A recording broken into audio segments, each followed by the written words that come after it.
Hey guys, today we're going to change our Andis blade drives. So you're going to start off with needing a large and a small size Phillips screwdriver, and then of course your new blade drive and your clippers. Once you have all of that assembled, we can begin.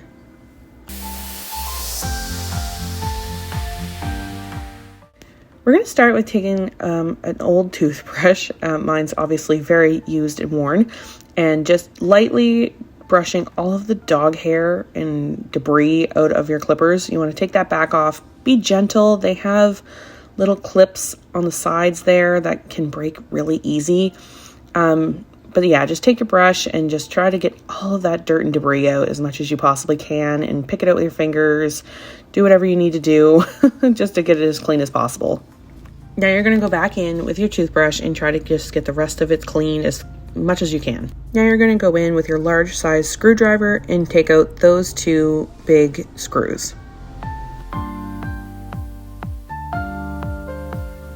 Now once you've gotten those screws out, you're going to go right on in and just pop that whole thing off. There's going to be a little plate, a little metal plate that you see there. You're going to go ahead and take that out as well. You can go ahead and set those two pieces off to the side and then just take your toothbrush and try to get it as absolutely clean as possible. Now you can flip it over and you can see on that side there's two smaller screws that you're going to use the smaller screwdriver to take out.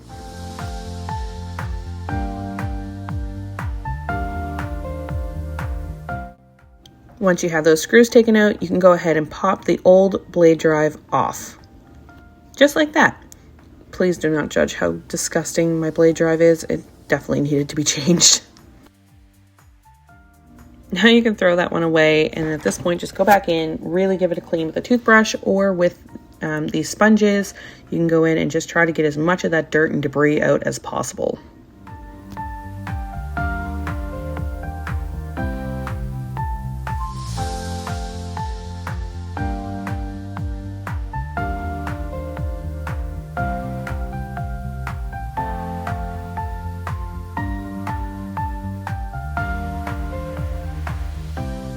Now that everything is off and the clipper is pretty clean, we're going to go in and open our new blade drive. The blade drives also do come with instructions if you ever need any extra guidance.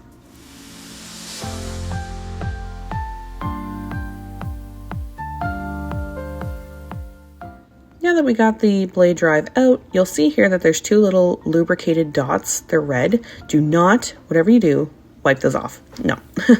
Those are what actually lubricate the motor in your clippers.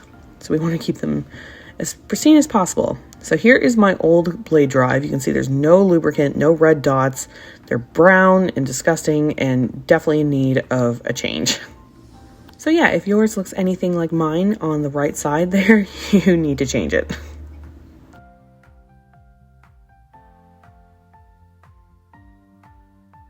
So now we're going to take our clipper and our new drive and line up the way it's shaped. So you'll kind of see it's kind of shaped like a lightning bolt if you hold them sideways. And we really just want to line those edges up together. You will also notice that on either side of the clipper, there's two tiny little pegs that go in those tiny holes on either side of the new drive. You'll know it's in properly when the two little pegs go into those two little holes and you feel that little bit of a snap right there. And those bigger holes are lined up with the screw holes. You'll also see that the red lubricant is going over that motor and everything should look like this. Now we're going to start working in reverse and we're going to take those tiny screws and the little screwdriver and start putting everything back together.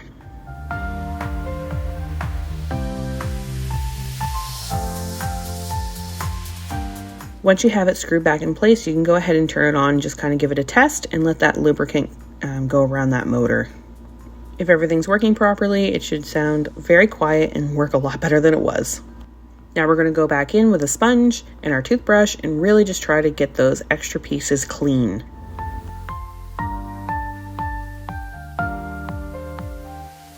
Now we're just going to go in and flip it around and take off this little metal piece off the back. Be careful because it does have two little prongs that stick out the bottom. This is the piece that you press when you want your blade to come off the clippers. You really want to be careful when you're handling this piece because it is always the first thing that breaks on these clippers. So I'm just going to go in and really just try to get some of the extra stuff that's stuck in all the cracks and crevices and make sure things are really, really clean.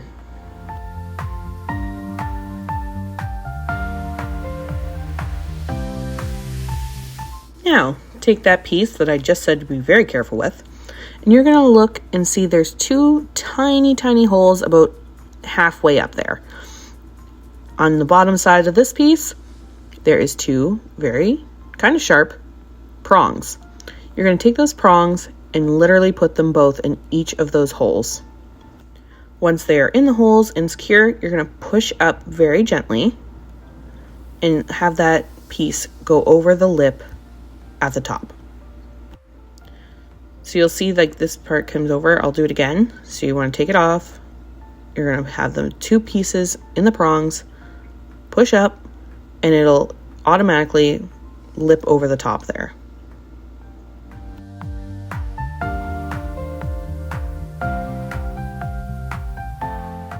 Now just take that metal piece again, give it a good clean, and then you're just going to put it right back on your clippers, right over top of those screw holes.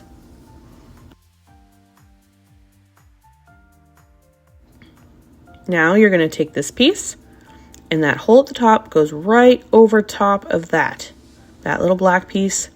Put it right over top and line those screw holes back up.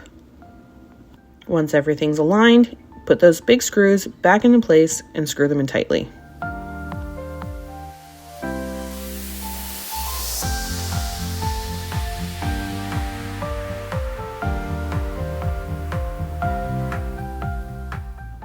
Now that everything's in place, we're going to turn it back on and give it a good test, and everything should be nice and solid, working properly. There shouldn't be any kind of sounds or clunking. And as long as everything sounds good, you can go ahead and put this piece back on the top. It goes on bottom first, and then push it forward, and it'll click right into place. Just going to give it another switch, and everything should be working properly just like this. Now, time for the ultimate test. We're going to take our blade, we're going to put it back on our clipper,